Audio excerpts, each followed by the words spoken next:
Stop being a robot if you want to become a profitable trader. In this video, I'm going to be breaking down how you can actually learn to trade properly with just fair value gaps and liquidity to become a profitable trader and to not be a robot. Because guess what? If you want to become an absolute best trader that you can possibly be, you need to learn how to adapt to the markets and adapt into different trading scenarios to catch the most amount of profits. One example of that is targeting liquidity instead of targeting a fixed risk to reward when you are looking to enter into a trade. Okay, that's one example of how you are going to actually learn how to trade instead of being a robot. This is going to be a full trade breakdown of this winning trade that we caught on Friday, September the 12th. Okay, now a bit more information about me if this is your first video watching. I'm Trading Louis. I have a Discord community with over 39,000 members, or over 38,000 members, a stupid amount of members. I've been live trading for around 4 years now. I've been trading in my Discord community for over 2 years. I've never missed a single day when streaming. So firstly, if you do want to watch me trade live, you can watch me trade live. The link is in my bio. Make sure you check it out. Now let's jump straight into this video. And of course, whenever you are trading, the first thing that you need to do is look at the higher time frame. The reason why we look at the higher time frame is to find our higher time frame analysis, otherwise known as our daily bias. So if we're looking at the daily bias, let's just go back one candle because we have not swept all-time highs out at this point. So let's say the day looks roughly like this. What was your bias going to be? Now, if you're unfamiliar with what bias means, it simply means where you think the price action is going to go and why. So if I'm looking at this daily time frame, what I'm not going to do is see that we're in an uptrend to be bullish. Okay, that's one big misconception when it comes to trading. If we are in an uptrend, do not be bullish. Or if we're in a downtrend, that doesn't mean that you have to be bearish, okay? That's one robot way of trading. What you really need to do is look for fair value gaps and look for liquidity. So as you can see, this is all-time highs right here. We've inversed these bearish fair value gaps to the left. We've swept sell side liquidity right here. We dropped to the 4-hour time frame. Boom, it's a bit more clear on the 4-hour time frame. We have clearly inversed this bearish fair value gap. Where should we go for buy side liquidity? The only way that I would be bearish in an instance like this is if we had context, for example, inversing a bullish fair value gap. Where if we look, we are failing to inverse any bullish fair value gaps. Price is coming down, respecting the bullish fair value gaps and still heading upwards. This shows me that price wants to be bullish, especially because right here, this is not just any old high. This is all-time highs in the market. Now this is very important because this will come into play when we start talking about the trade that we entered into. So this right here is all-time highs. Now let's jump at market open today. So again, we're trading Friday at 8:30. That's Thursday. At Friday at open, we actually had at 10 a.m. on Friday we had red folder news. So again, another important piece of information. When you're trading, you always want to check out forexfactory.com and you always want to make sure that you avoid trading before the red folder news. Okay, if you're a beginner trader, simply avoid entering into the market before red folder news. The reason being, trades are less likely going to work. If you're a bit more of an advanced trader, then you can look to enter into the market, but just be a bit more careful. So at open, as you can see, we came very close to this all-time highs, but failing to hit it. We came straight down, taking out some sell-side liquidity. At this point, there's obviously just no trades in the market. The best way that you're going to learn to become an actual profitable trader is by being patient, okay? Normally when we get a big drop down like this, it's very hard to catch long positions unless we get some sort of retracement. And now what I mean by that is we come down, we come back up, then we come down, and this is where you look to get your lungs from, targeting break-even points here. That's usually, of course, again, we're not being a robot, but that is usually the best types of setups that you're going to get when you are trading. Now, as you can see, we come up right here, and just sadly no entries. We had the 10 a.m. red folder news, so that was red folder news at 10 a.m.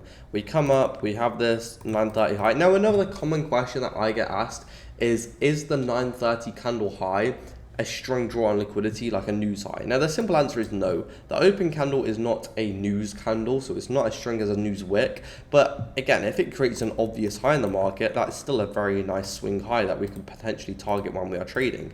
And again, right here, as you can see, we're slowly coming up. So even though my daily bias is bullish in this instance, and I want price action to come for these all-time highs, and we're clearly bullish, even though we're bullish at very close to all-time highs, I'm not just going to randomly enter into the market. You know, there's literally no positions to enter. There's not a single fair value gap, a bearish fair value gap on any single time frame that we're looking at.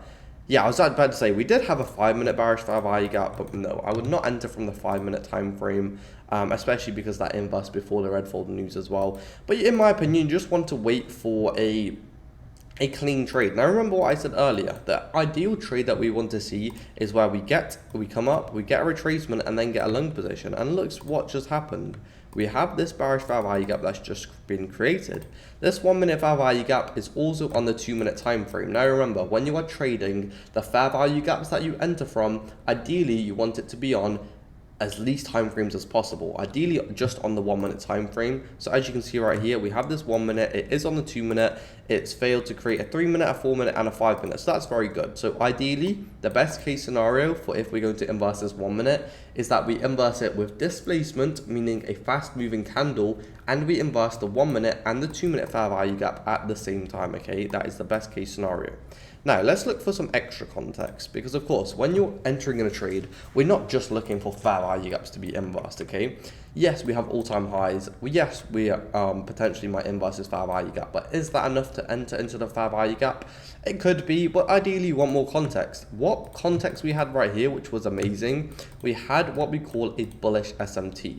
Now, do you see this low at 10 a.m? If I was to look at the same low at 10 a.m. on ES, we would have actually swept this low. What this creates in the market is what we call a divergence, meaning that if we now get a long position and a long entry, that means that that trade is most likely now going to work. It plays in our favor. It's extra context, okay? So when you're entering into a trade, if you have a bullish SMT and you're entering into a buy position, that is very, very nice. Now, it's the opposite for a bearish SMT. Of course, if you have a bearish SMT, it's nicer for short positions. A common misconception about SMTs is, let's say we have a bullish SMT, that doesn't mean that we now have to go up, okay? Just because we have a bullish SMT here does not mean that price action has to shoot up. It's just an ideal situation if we get the actual setup. Now, let's also look at the high time frames here. Let's see if we can notice anything for extra context. As you can see, there's nothing crazy going on the higher time frames, being the 15-minute. What is quite nice is that we came down, tapped into this bullish fair value gap right here, tapped into that nice fair value gap. I believe we tapped into a nice 5-minute as well. Yep. So again, right here, we tapped into this very nice 5-minute bullish fair value gap. Again, this is all just adding context to the long positions. Most importantly, what's the most obvious, I would say, is that 1, we've came down, had this bullish SMT. 2, we have respected this bullish fair value gap to the left. 3, we have a all-time highs on Nasdaq. Again, we're not just targeting any highs on the market, they are all-time highs. And 4 would be the displacement. Okay, look at this displacement candle right here. With this displacement, I say it all the time, I would be so surprised if we did not come up and wanted to take out this, at least this break-even point. Okay, so this is where I entered into the market. My stop loss, now this is very important, my stop loss is only if I get a candle close back below this inversion fair value gap. I do not care about the wick. Then of course my take profit is simply this high. Now in a situation like this, you can of course trail your take profit because we're at all-time highs, and there's a very nice chance that price action might want to keep pumping up and up and up. But what is also important to note about this trade is, yes, we inversed the 1 and the 2 minute bearish fair value gap on Nasdaq, but on the ES chart, we actually did not inverse the ES chart fair value gaps. Now, this could be a reason why you might not want to enter.